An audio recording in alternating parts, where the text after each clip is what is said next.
The rain came down like judgment, cold, hard sheets of it, turning the dirt tracks of Elk Valley into thick, grasping rivers of mud. From his cabin window, Nathaniel Hayes watched the sky tear itself open. Lightning spiderwebbed across the bruised purple clouds, and in those silent, violent flashes, the world looked like a photograph of a dead place. He'd seen storms like this before. They were a part of the Montana Territory, a wild fury that could peel the bark off a pine tree and send a grizzly bear running for cover. But this one felt different. This one felt personal. It was a feeling that crawled up his spine and made the hair on his arms stand on end. Nathaniel rubbed the old puckered scar on his left hand. It was a nervous habit, a ghost from his days wearing a sheriff's star. 10 years of chasing down the worst kinds of men had taught him to trust that feeling. He'd hung up the badge 3 years ago, trading it for the quiet solitude of the mountains. But an instinct like that, it never really leaves you. It just sleeps. The cabin groaned under the wind's assault, its old timbers groaning like a dying man. It was a solid place, but tired, much like Nathaniel himself. At 38, his hair was already shot through with gray at the temples, and the lines around his eyes were carved deep. It wasn't the years that had aged him. It was the miles. It was the things he'd seen. Then another flash of lightning, brighter this time, so close the air crackled with the energy. And that's when he saw it. Something that didn't belong. A thin, greasy plume of smoke, clawing its way into the rain-choked sky. It was coming from the old trapper's cabin, half a mile down the ridge. Impossible. That place had been empty for a decade, rotting back into the earth. No traveler in their right mind would shelter there, not when the roof was mostly holes and the floor was half dirt.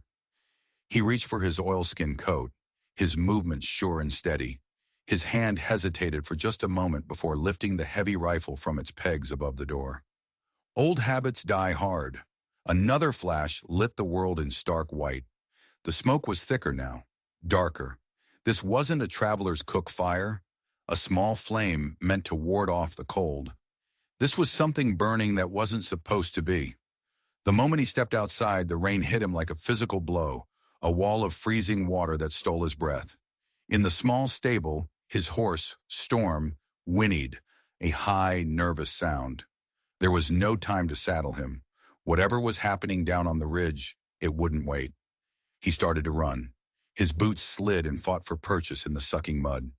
The cold seeped through his coat in seconds, chilling him to the bone. The path along the ridge was a treacherous memory, slick with wet rock and washed out in places.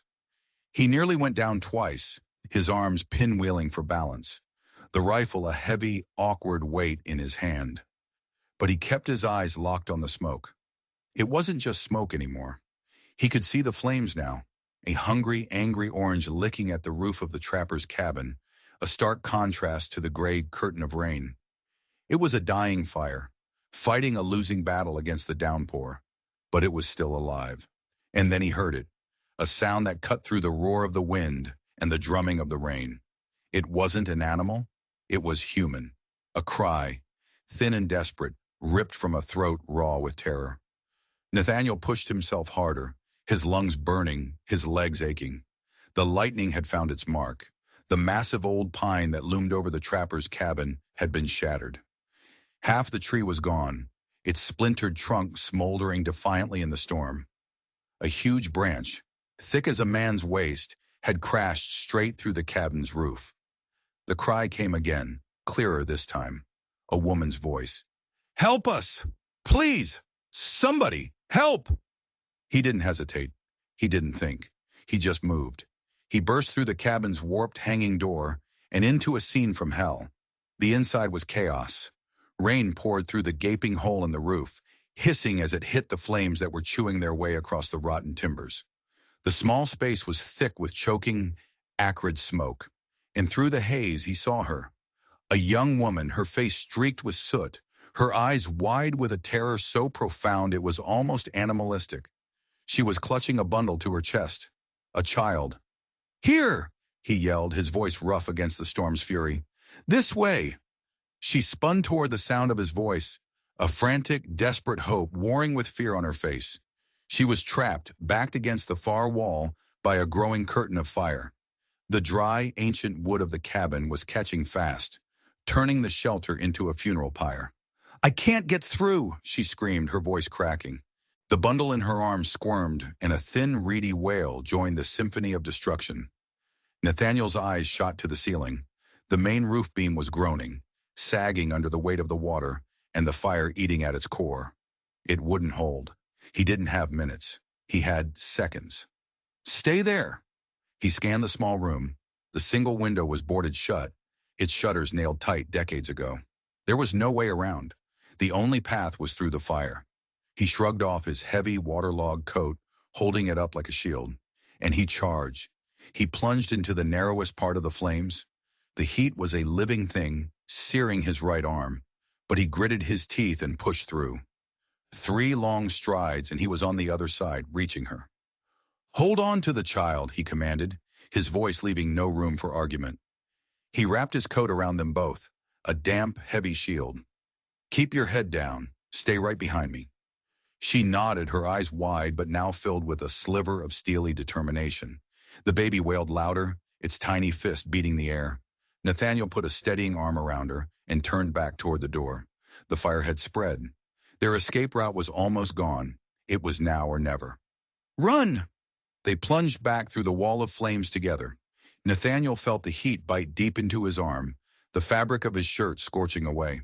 The woman stumbled, her legs giving out, and he caught her, half carrying, half dragging her the last few feet. They burst out of the doorway and into the cleansing rain just as a tremendous, splintering crack echoed behind them. The cabin's roof gave way, collapsing inwards in a volcanic eruption of sparks and burning timber. They staggered away from the inferno, the woman gasping for air, the baby coughing against her chest. When they were a safe distance away, she sank to her knees in the mud, her body racked with violent, shaking coughs. "You're hurt," she choked out, staring at his arm. He glanced down. The sleeve was mostly gone, revealing angry, blistering red skin underneath. "It's nothing," he said, dismissing it. "Are you and the child all right?" But she wasn't listening. A new kind of panic seized her, overriding everything else. She scrambled to her feet, her eyes wild again. "My bag! Where's my bag?" She spun, taking a step back towards the raging fire. Nathaniel grabbed her arm, his grip firm. "It's too late. Whatever was in there, it's gone."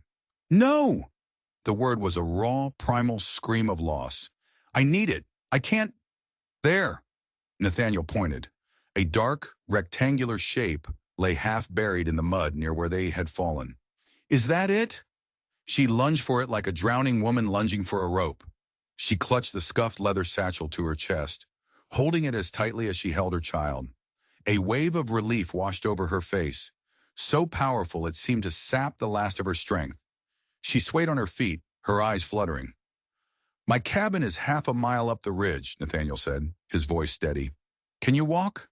She nodded, though her legs were trembling uncontrollably beneath her sodden skirts. "I'll manage." "What's your name?" he asked. He took off his hat and placed it on her head, a small, inadequate gesture against the relentless storm. She hesitated. It was only for a second, but in that second, 1,000 alarm bells went off in Nathaniel's head. "Victoria," she said finally. "Victoria Winters."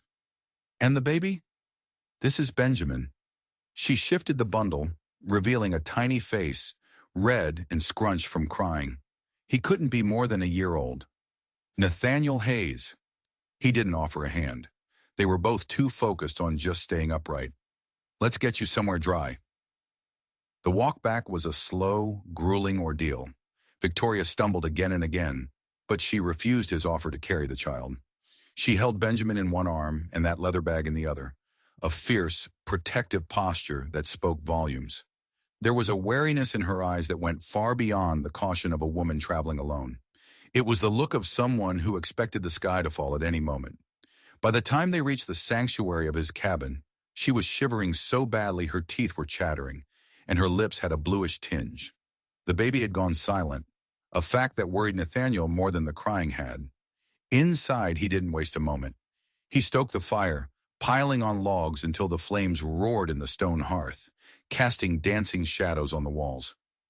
Victoria just stood there by the door, dripping a puddle onto the floorboards, uncertain. That leather bag was still clutched in one hand, the baby in the other. "You need to get out of those wet clothes," Nathaniel said, his voice gruff with concern. He went to a trunk at the foot of his bed. "I've got a shirt, some trousers. They'll be big, but they're clean." He pulled them out and set them on the table. "There's a blanket for the boy." Victoria didn't move. Her eyes darted around the cabin, taking in every detail. The sparse furniture, the rifle rack on the wall, the neat stack of books beside his rocking chair. She was assessing, calculating, looking for threats. "I'll step outside while you change," Nathaniel said, reading her fear. "Kettle's on the stove. The water should still be warm." He turned to leave, but her voice stopped him. "Your arm. It needs tending." He looked down at the burn. It was throbbing, a deep, angry pain. But he'd had worse. "It'll keep." "Please," she insisted. "Let me see to it first. It's the least I can do." There was an urgency in her tone, a need to settle the debt between them immediately, as if she couldn't stand the thought of owing him anything. Nathaniel recognized that feeling. He'd felt it himself, every day for the last 3 years. He gave a short nod and sat at the table, rolling up what was left of his sleeve. Victoria moved with a quiet efficiency. She laid Benjamin on the bed, wrapping him gently in a dry corner of the quilt. The baby whimpered, but didn't wake. Then she placed her leather bag on the floor beside the bed. Within reach, always within reach. She approached him cautiously, like a stray dog that had known more kicks than kindness. At the stove, she poured warm water into a bowl, then knelt beside him. "It's not too deep," she said, her voice steadier now that she had a task. "Do you have any salve?" "Cupboard above the basin, green tin." Her hands were gentle as she cleaned the wound, her touch surprisingly deft. Up close, Nathaniel saw she was younger than he'd first thought. Maybe 28, 30 at most. Her dark blonde hair was plastered to her head in wet ropes, framing a face that might have been beautiful under different circumstances. Right now it was just a mask of exhaustion and something else. Something that looked a lot like grief. "Thank you," he said when she was done. "Now you," he said, his voice firm. "Get warm. Get dry. I'll be on the porch." This time she didn't argue. Nathaniel stepped out into the cool, damp air of the covered porch, leaving the door cracked just enough to listen. The storm was passing, the lightning now a distant flicker, the thunder a low grumble in the mountains. He stared out into the darkness, a question burning in his mind. What kind of trouble had just washed up on his doorstep? Because it was trouble. Of that, he was certain. A woman and a child, alone, taking shelter in a derelict cabin in the middle of a biblical storm. The way she guarded that bag, the way she'd hesitated before giving him a name, the constant, hunted look in her eyes. Victoria Winters was running from something, or someone. And Nathaniel had a sinking feeling he'd just run right into it with her. Inside, the baby began to fuss. He heard Victoria's voice, a soft, soothing murmur. A lullaby, maybe. The sound twisted something in Nathaniel's chest, something he thought had died long ago. It had been 5 years since sounds like that had filled his home. 5 years since the fever took his wife, Margaret, and their infant son, James, in the space of a single, brutal week. In the silence that followed their deaths, he'd poured himself into his work as sheriff.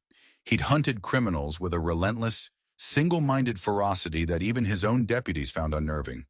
He'd been good at it. Too good. Until Silverdale. Until Thomas Cooper.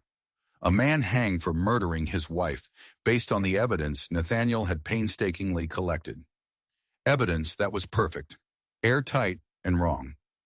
By the time he'd found the truth, that the real killer was the wife's own brother, arguing over a piece of land, Thomas Cooper had been in the ground for 3 weeks.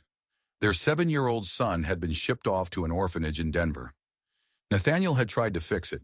He'd tracked the boy down, used his own money to get him released to an aunt. But you can't unhang a man. You can't unmake an orphan. All he had done was trade one tragedy for another.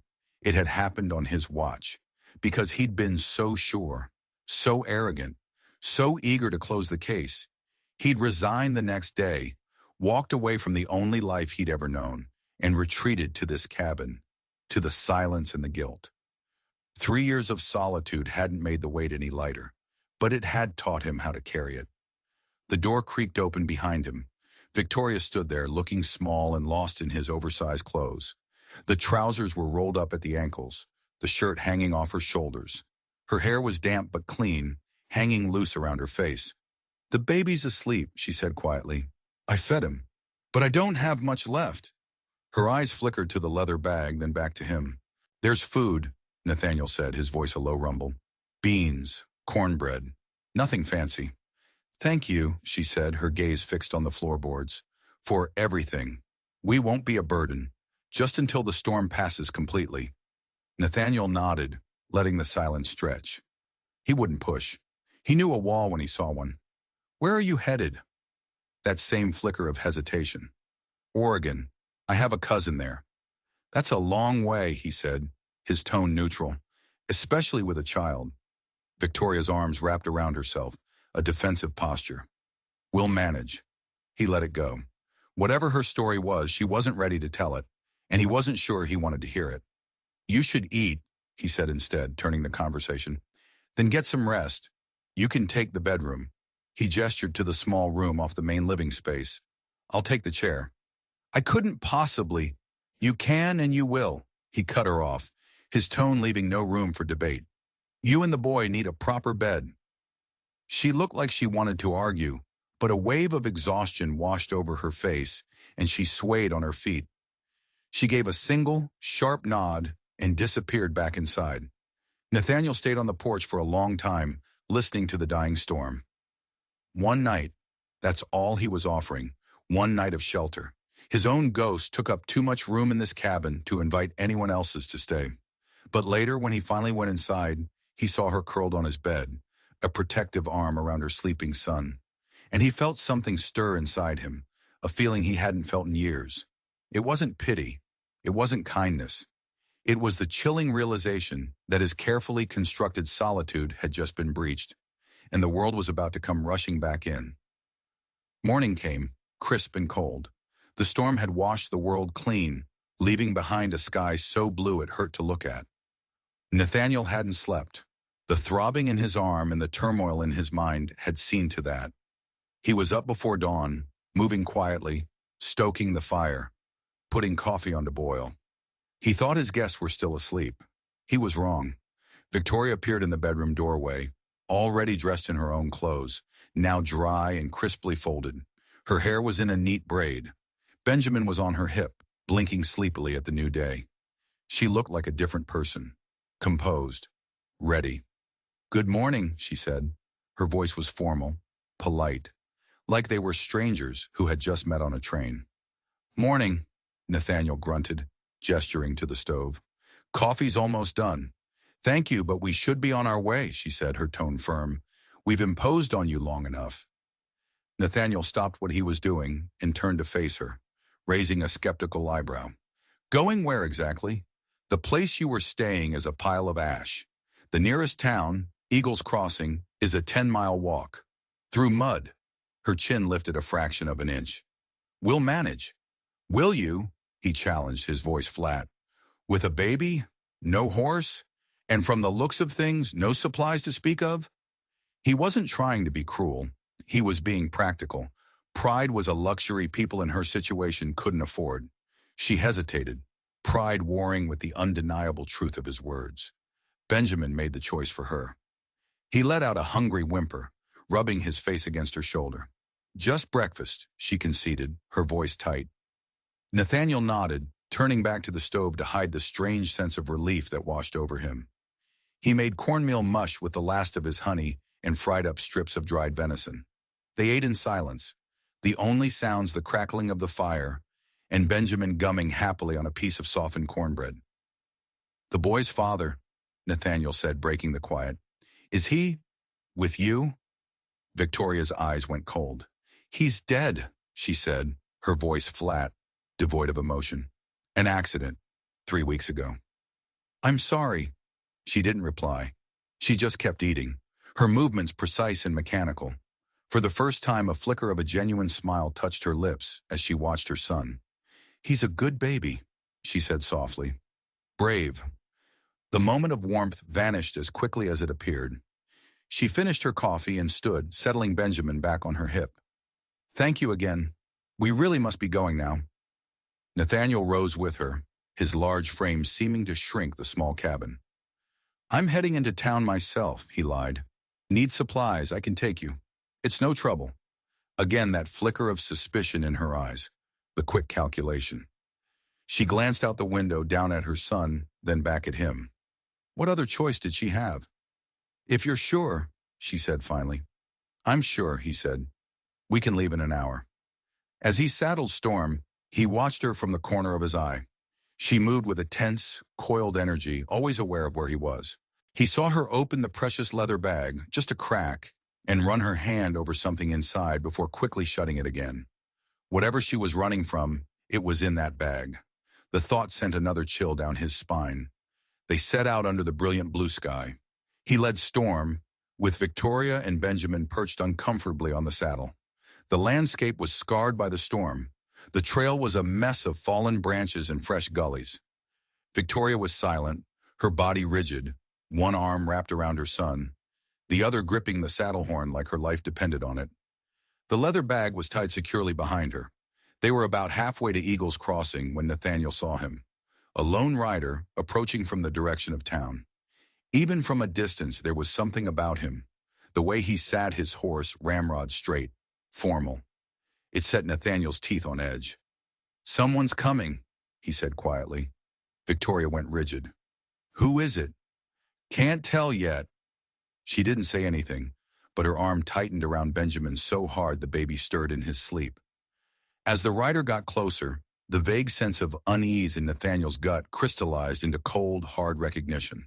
The severe black coat, the silver-tipped cane strapped to the saddle, the cold, imperious posture, Judge Sullivan, the circuit court judge for the entire territory. A man Nathaniel knew from his past, a man he neither liked nor trusted. Judge Sullivan, he said, his voice low, for her ears only. Victoria's face went pale, but she said nothing. She simply stared straight ahead, her face a perfect, unreadable mask. Nathaniel Hayes, the judge called out as he drew near, his voice as crisp as a new banknote. I thought that was you. He reined in his expensive-looking horse, his pale, watery eyes sweeping over Nathaniel, then lingering on Victoria. Special circumstances call for special journeys. He tipped his hat an inch. Ma'am, Victoria gave a curt, silent nod. This is Victoria Winters, Nathaniel said, filling the awkward silence. And her son. Their shelter was hit by lightning last night. I'm taking them into town. How fortunate for them, Sullivan said, his eyes still fixed on Victoria, boring into her like a drill. That you just happened to find them. Does it matter how?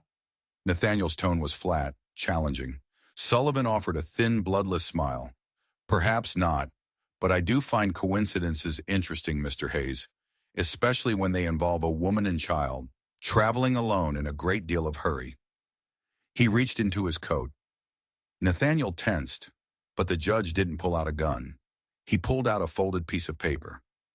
You see, Sullivan continued, his voice smooth as silk, I'm looking for someone myself, a young woman. She left Nebraska rather suddenly 3 weeks ago, right after her husband died, in what some are calling questionable circumstances. Nathaniel felt Victoria stop breathing beside him. He shifted his weight, subtly placing himself between her and the judge. And what brings that search all the way up here? Nathaniel asked. Sullivan unfolded the paper. It was a wanted poster. Even from a distance, Nathaniel could see the bold letters across the top. Wanted. Information suggests she might be heading west, the judge said, holding up the poster. Perhaps to Oregon. She would be traveling with a small child, a boy. His eyes never left Victoria's face. A lot of people heading west these days, Nathaniel said, keeping his voice even. Indeed, Sullivan agreed, but not many who match this description. He held the poster out, and the sketch, though rough, was unmistakable. It was her, right down to the small, faint scar near her left eyebrow. Dark blonde hair, green eyes, about 28 years of age, educated speech. Each word was a hammer blow. Victoria sat frozen on the horse, her face a stone mask. But Nathaniel could feel the waves of terror rolling off her. Haven't seen anyone like that, Nathaniel said, his voice a low, steady rumble. Just Mrs. Winters here. And as I told you, I only just met her last night. Sullivan stared at him for a long, silent moment. The judge's eyes were like chips of ice. He knew Nathaniel was lying, and Nathaniel knew that he knew. It was a silent, dangerous game of chess being played on a muddy mountain trail. Finally, Sullivan slowly refolded the poster. Of course, he said, his voice dripping with false sincerity. My mistake. He tucked the poster back into his coat. Still, if you do happen to see this woman, I would appreciate you letting me know.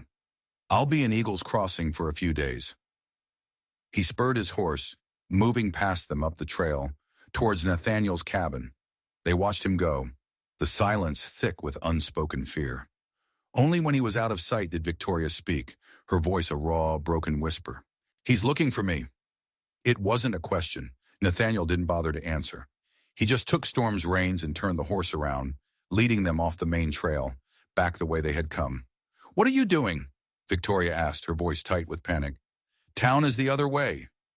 Sullivan will have men watching the roads, Nathaniel said, his mind racing, and he's heading straight for my cabin. We're going back, but we're not going to be there when he arrives. But where are we going? She whispered. Someplace he won't think to look, Nathaniel said, his eyes scanning the high, rugged peaks that loomed over them. But we have to move fast. Victoria's breath hitched. Why are you doing this? You saw the poster. You heard him. Why would you help me? Nathaniel stopped for a moment and looked at her, his face grim. He thought of Thomas Cooper, of an innocent man sent to the gallows, of a system that cared more about closing a case than finding the truth. Let's just say, he said, his voice low and hard, I don't much trust men like Judge Sullivan, and I have a feeling there's a lot more to this story than what's written on that poster. He started moving again, pulling the horse into a thick stand of pine, away from prying eyes. The easy part was over. Now they were officially running, and Nathaniel knew, with a certainty that chilled him to the soul, that men like Judge Sullivan did not like it when their prey ran. They doubled back, taking a circuitous, hidden route that Nathaniel knew from his trapping days. It was slower, harder going, but it kept them off the main trails. Every gust of wind, every snap of a twig, made Victoria jump. She scanned the trees around them, her eyes wide and haunted. She was a woman living on the edge of a razor. Nathaniel's mind was a whirlwind. Sullivan wasn't just a judge. He was acting like a manhunter. Why travel this far himself? Why the urgency? This wasn't about a simple murder investigation. This was something else entirely. It was late afternoon when they finally circled back to the ridge overlooking his cabin. They stayed hidden in the trees watching. And it was a good thing they did. 2 men were down there. They weren't in uniform. They were hard-looking men, the kind that got paid to do jobs other folks wouldn't. They were searching his cabin, tossing his meager belongings around with brutal efficiency. Judge Sullivan stood on the porch, directing them, his silver-tipped cane tapping impatiently against the floorboards. Victoria let out a small, choked gasp. They'll find our tracks, she whispered, her voice trembling. The rain washed most of them away, Nathaniel countered, his voice a low whisper. And I led the horse over rock where I could. They'll look, but they won't be sure. They watched as the men finished their search and rode off, heading back towards Eagles Crossing. Sullivan lingered for a moment, his cold eyes sweeping the surrounding wilderness, as if he could feel them watching him. Then he too mounted his horse and left. They waited for another hour until the sun began to dip below the mountains, painting the sky in shades of blood, orange and violet. Only then did Nathaniel deem it safe to move. We can't stay here, he said, his voice grim. He'll be back, and he'll bring more men. Then where do we go? Victoria asked, exhaustion lacing her voice. I know a place, he said. An old mining cabin, high up. It's a hard climb, but no one's been up there in years. We can hide there, rest, figure out what to do next. They didn't go back to his cabin for supplies. It was too risky. They had only what was on their backs, and whatever was in Victoria's mysterious leather bag. Night fell quickly in the mountains, and soon they were traveling in near total darkness, with only a sliver of moon to guide them. The climb was brutal. The trail was little more than a goat path, steep and treacherous. Nathaniel led the horse, his hands sure on the reins, while Victoria clung on, shielding Benjamin from the biting wind. Finally, hours later, they reached it. The cabin was little more than a shack, perched precariously on a narrow ledge. But it had four walls and a mostly intact roof. It was shelter. Inside it was cold and damp, smelling of dust and decay. Nathaniel used his flint and steel to start a small, smokeless fire in the rusted-out stove. The small space slowly filled with a meager warmth. Victoria sank onto the floor, her back against the wall, her body trembling with cold and exhaustion. She unwrapped Benjamin, who had miraculously slept through the entire ordeal. "I should tell you," she said, her voice barely audible over the wind whistling through the cracks in the walls, "why he's really looking for me." Nathaniel stopped what he was doing and looked at her. Her face was pale in the firelight, her eyes huge and dark. "My husband, Richard," she began, her voice shaking. "He didn't just fall down the stairs. I was there. We had been arguing." She took a deep, shuddering breath. "He was a partner in a very large shipping company, with a man named Harlan James." The name hit Nathaniel like a punch to the gut. Harlan James, the wealthiest, most powerful, and most ruthless man in the territory. A man rumored to have governors and senators in his pocket. A man who didn't like loose ends. Richard was not a good man, Victoria continued, her gaze fixed on the fire. He was cruel, but he was also careless. He kept records, detailed records of everything. Her eyes flickered to the leather bag, which lay beside her on the floor. Nathaniel's blood ran cold. It wasn't just clothes and baby things in that bag. "Records of what?" he asked, his voice a low growl. "Of payoffs to politicians," she whispered.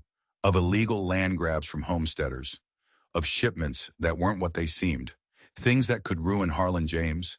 Things that could send Judge Sullivan to prison for the rest of his life." Suddenly it all made sense. The urgency, the wanted poster, the personal involvement of a circuit court judge. This was never about the death of Richard Winters. It was about what he'd left behind. It was about that bag. "My husband found out I knew," Victoria said, tears now streaming down her face. "He was going to kill me. He said he would make it look like an accident. He came at me, at the top of the stairs. I didn't mean for him to fall. I was just trying to get away." She looked up at him, her eyes pleading. "I didn't murder him, Nathaniel, but no one will ever believe me. They don't want justice. They want what's in this bag." Nathaniel stared at her, then at the bag. He had rescued a woman from a fire. Now he was sitting in a derelict cabin, miles from civilization, with a baby, a woman wanted for murder, and a leather satchel full of dynamite that could blow the entire territory wide open. He had spent 3 years trying to escape his past, trying to outrun the consequences of a single mistake. And now he had a choice. He could walk away, leave her to her fate, try to reclaim the quiet, empty life he had built for himself. Or he could see this through. He could help this woman, not just to escape, but to fight back, to expose the very same kind of corruption and injustice that had ruined his own life. He looked at Victoria, huddled by the fire, clutching her child. He looked at the leather bag, a Pandora's box of secrets and lies, and he knew. He knew there was no going back. "Get some sleep," he said, his voice rougher than he intended. "We'll need our strength. Tomorrow we figure out how to fight these people." For the first time since he'd met her, Victoria looked at him not with fear or suspicion, but with a fragile, flickering ember of hope. And Nathaniel Hayes, the man who had run away from the world, realized with a grim certainty that he was about to run headlong into a war. The next few days were a blur of tension and survival. They were trapped in the high country, an eagle's nest of rock and wind that offered safety but also isolation. Nathaniel hunted for small game, his rifle shots echoing unnervingly in the vast silence. Victoria cared for Benjamin, her movements economical and practiced, but her eyes were always scanning the valley below.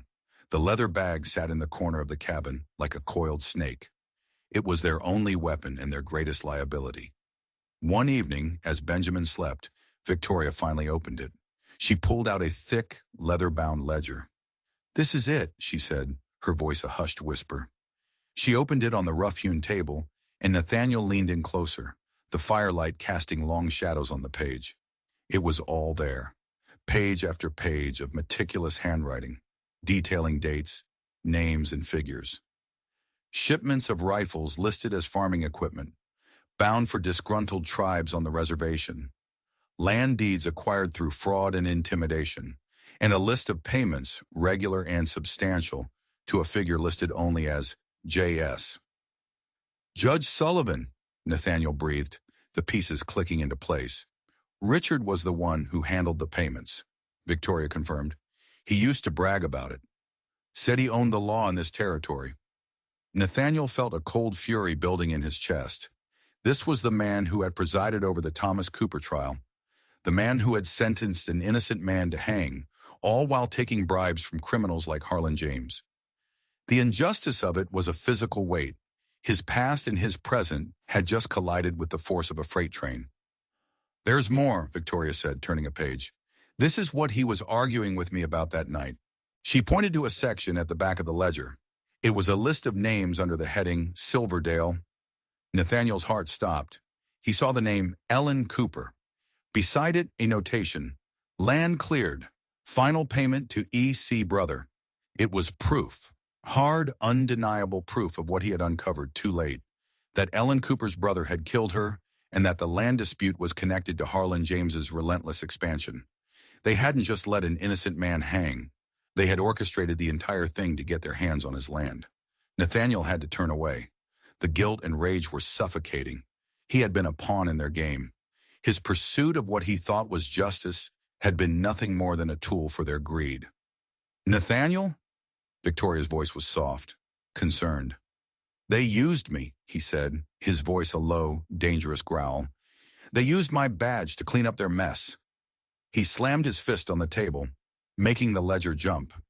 "They're not just going to let you go, Victoria. They can't. This ledger doesn't just implicate them in bribery, it implicates them in murder. For them, hunting you isn't business. It's survival." A new, terrifying understanding dawned. They weren't just hiding from a corrupt judge. They were hiding from an entire criminal enterprise, one with deep roots and long arms. Their precarious safety was shattered the next afternoon. Nathaniel was scouting a high ridge, looking for any sign of a search party, when he saw them. A group of riders, maybe half a dozen, fanning out across the valley floor. They were moving slowly, methodically. At their lead was a man who was not Judge Sullivan. This man was different. He rode with a predatory slouch, a long rifle held casually across his saddle. Even from this distance, Nathaniel could feel the man's lethality. He was a professional, a tracker. Nathaniel scrambled back to the cabin, his heart pounding. "They're here," he said, bursting through the door. "A posse, and they've got a tracker. We have to leave. Now."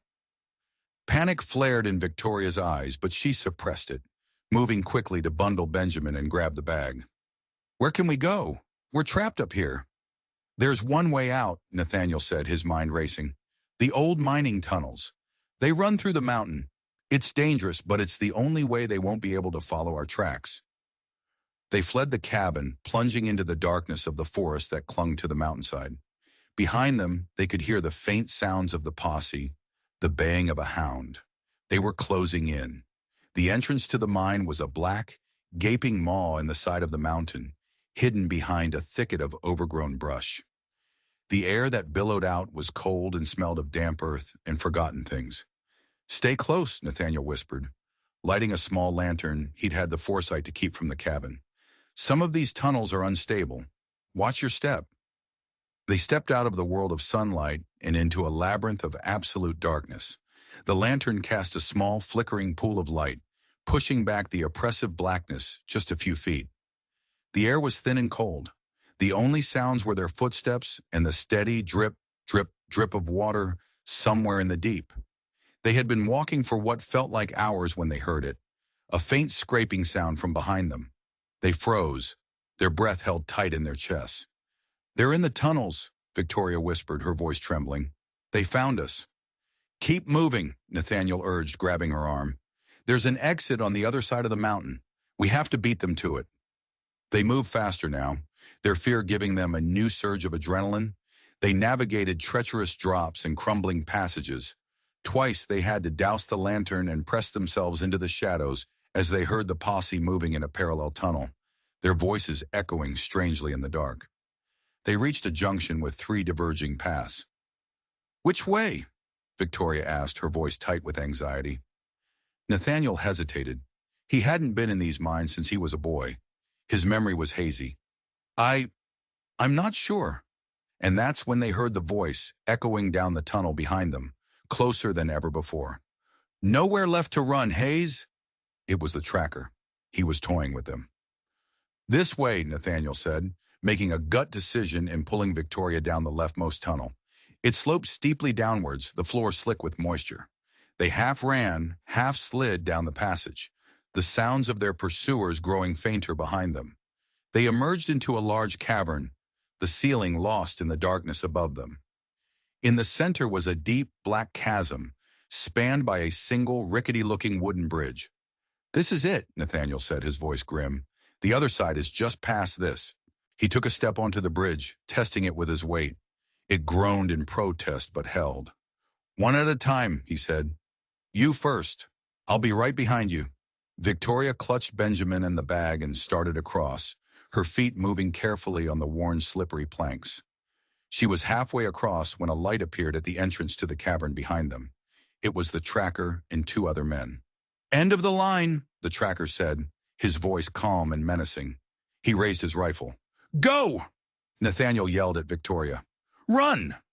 He drew his own rifle, positioning himself at the entrance to the bridge, a lone guardian against the encroaching darkness. A shot rang out, the sound deafening in the enclosed space. A splinter of wood exploded from the bridge support next to Victoria's head. She screamed and scrambled the rest of the way across, disappearing into the tunnel on the other side. Now it was just Nathaniel and the posse. "Just give us the bag, Hayes," the tracker said. "The judge doesn't care about you. It's the woman he wants and what she's carrying." "You'll have to come and get it," Nathaniel growled. He fired a shot, not at the men, but at the rock above them. A shower of stones rained down, forcing them to take cover. It bought him a few precious seconds. He turned and ran across the bridge, the old wood groaning and swaying violently under his weight. As he reached the other side, he turned back, raised his rifle, and fired two quick shots. Not at the men, but at the thick ropes that anchored the bridge to the rock face. The ropes snapped. With a sound like a scream, the bridge tore away from the ledge and plunged into the black abyss below. He was safe, for now, but he had just sealed their only way out. He turned and ran into the darkness of the tunnel, hoping against hope that Victoria was waiting for him. The posse was trapped on the other side, but they knew where the exit was. The race wasn't over. It had just entered its final, desperate leg. He found Victoria waiting just around the first bend, her face a pale smudge in the darkness. "Are you all right?" she asked, her voice shaking. "I'm fine," he lied, the adrenaline starting to fade, leaving behind a deep, bone-weary exhaustion. "But we have to keep moving. They'll go back and find a way around. It'll take them time, but they'll come." They pushed on, the tunnel now sloping upwards. Soon they could feel a faint breeze on their faces, carrying the scent of pine and damp earth. They saw a pinprick of light ahead, the exit. They burst out of the mountainside and into the gray light of dawn, gasping in the fresh, clean air. They were on the far side of the mountain range, miles from where they had started. For a moment they allowed themselves a sliver of hope, but the hope was short-lived. From their new vantage point, they could see the town of Eagles Crossing spread out in the valley below. And they could see the posse, having ridden hard around the base of the mountain, already fanning out, blocking the roads. They were cut off, trapped between the unforgiving wilderness behind them and a town that wanted them dead. "There's nowhere left to go," Victoria said, her voice hollow with despair. She sank to the ground, clutching Benjamin to her chest. Nathaniel stared down at the town, his mind racing. She was right. They couldn't outrun them. They couldn't hide forever. The tracker was too good. The judge's resources were too vast. Running was a losing game, which meant there was only one option left. "You're wrong," he said, his voice quiet but filled with a new, hard certainty. "There is one place left to go." Victoria looked up at him, her eyes questioning. He pointed down towards the town. "There," he said. "We're not running anymore. We're going to them. We're going to end this." Victoria stared at him as if he had lost his mind. "Go down there? They'll kill us." "Not if we're smart," Nathaniel countered, a plan beginning to form in the depths of his mind, a desperate, reckless gamble. "They're expecting us to run west. They're not expecting us to walk right into the lion's den." He knelt beside her, his eyes intense. "You said Judge Sullivan and Harlan James have a meeting. Are you sure about that?" She blinked, confused by the sudden shift. "Yes. Richard mentioned it. James is coming to Eagles Crossing to collect the ledger himself. He doesn't trust anyone with it." "Then that's our chance," Nathaniel said, the plan solidifying.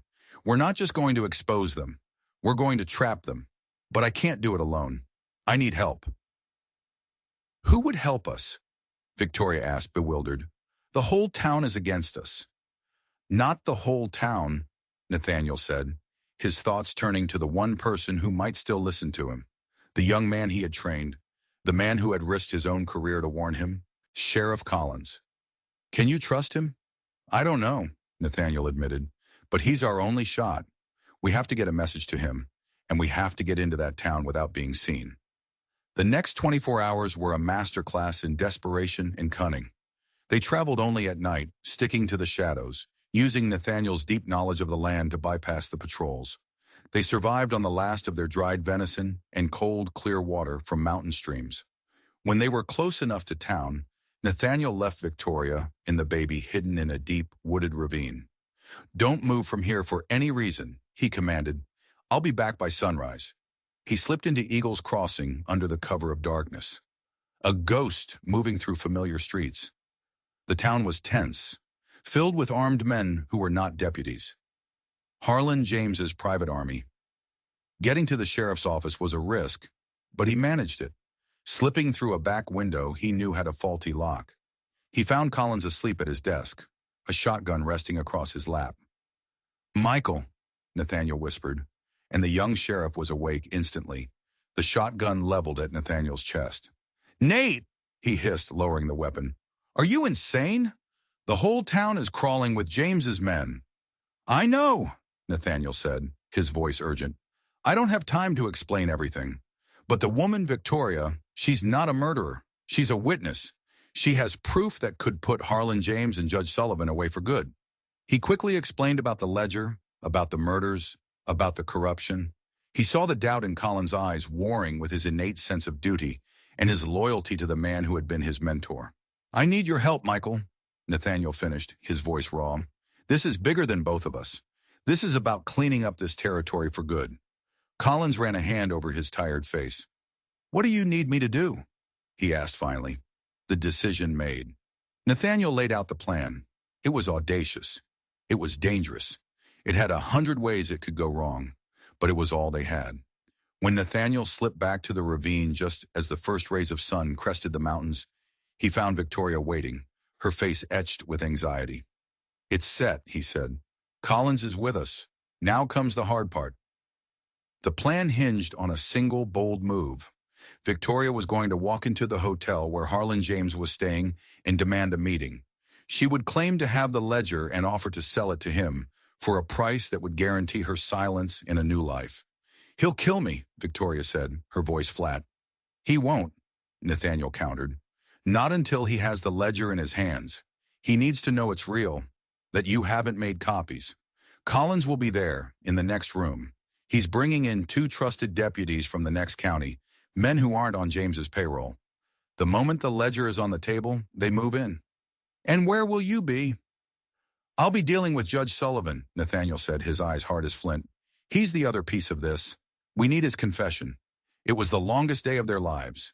Victoria, dressed in the cleanest clothes she had, her face scrubbed, walked into Eagles Crossing like she owned the place. She left Benjamin with Nathaniel, a silent, agonizing goodbye that tore at both of them. Nathaniel watched from the shadows as she entered the hotel. Then he moved. He went to the judge's chambers, located above the land grant office. He found Sullivan there, packing a valise, ready to leave town. "Leaving so soon, Judge?" Nathaniel said, stepping out of the shadows, his rifle held steady. Sullivan spun around, his face a mask of fury. "Hayes, you should have kept running." "I'm tired of running," Nathaniel said. "I'm here to talk about Silverdale, about Thomas Cooper." He laid it all out, the ledger, the proof, the connection to Harlan James. He watched the judge's composure crack, watched the fear seep into his cold eyes. "You have no proof," Sullivan blustered. "It's in the hotel right now," Nathaniel said, bluffing, "with Harlan James and Sheriff Collins. It's over, Sullivan. Your only choice now is whether you go down with him or you help yourself." Meanwhile, in the hotel, Victoria was face to face with Harlan James. He was a big man, impeccably dressed, with the dead, emotionless eyes of a shark. The tracker stood behind him, his hand resting on the butt of his pistol. "You are a very foolish woman," James said, his voice a low rumble. "I'm a desperate woman," Victoria corrected him, her voice surprisingly steady. "And I have what you want." She placed the leather bag on the table between them. Not the real one, a decoy Nathaniel had prepared. James smiled, a cold, predatory baring of teeth. "Show me." Victoria opened the bag and pulled out a different, worthless ledger. As James reached for it, his eyes alight with greedy triumph, the door burst open. "Harlan James, you're under arrest," Sheriff Collins yelled, his gun drawn. The tracker went for his pistol, but a shot rang out from the adjoining room. The tracker crumpled to the floor, his gun clattering on the wood. One of Collins' deputies stood in the doorway, smoke curling from the barrel of his rifle. It was over in seconds. At the same time in the judge's chambers, Sullivan broke. Faced with the certainty of exposure, he began to talk, his confession a torrent of names, dates, and crimes, a desperate attempt to save his own skin. By sunset, it was done. Harlan James, Judge Sullivan, and what was left of their crew were in chains. The ledger, the real one, was locked in the sheriff's safe. The territory was in an uproar, but for the first time in a long time, it felt like justice might actually have a chance. Nathaniel found Victoria on the porch of the sheriff's office, staring out at the mountains. She was holding Benjamin, who was sleeping peacefully in her arms. "It's over," he said quietly. She turned to him, her eyes filled with a gratitude so profound it needed no words. "What will you do now?" she asked. Nathaniel looked out at the town, then back at the mountains that had been his refuge and his prison. The weight of Thomas Cooper's death was still there, but it was lighter now. He hadn't undone the past, but he had balanced the scales, just a little. "I'm not sure," he said, and for the first time in 3 years, the uncertainty felt like freedom. "The sheriff offered me a job, a deputy's position, said the town could use a man like me." Victoria smiled, a real, genuine smile that lit up her whole face. "It could," she said softly. He looked at her, at this woman who had crashed into his life like a bolt of lightning, and at the child in her arms. He had thought his life was over, a long, quiet penance in the wilderness. But maybe, just maybe, it was just beginning. The path ahead was uncertain. There would be trials, questions, and a long road to rebuilding their shattered lives. But as he stood there, watching the last light of day fade from the mountain peaks, Nathaniel Hayes felt something he hadn't felt in a very long time. Hope. If you enjoyed this story of justice in the Old West, make sure you hit that subscribe button and ring the bell for more tales of when the law had to be taken into your own hands. You won't want to miss what's coming next.